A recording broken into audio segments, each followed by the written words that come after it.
Hi everyone, in this video we will learn how to make a break.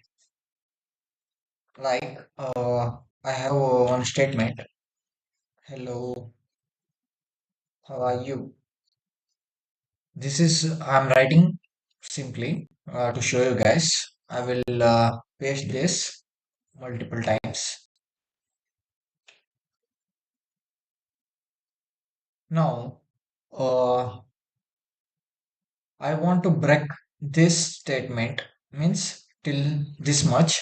I want in next page.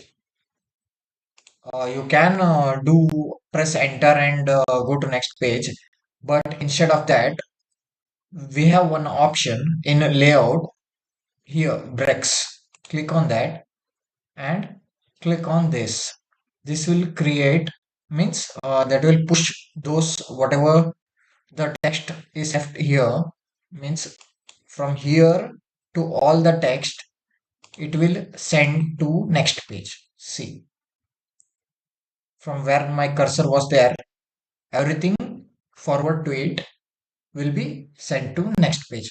This is how Brex works. Thank you for watching, guys.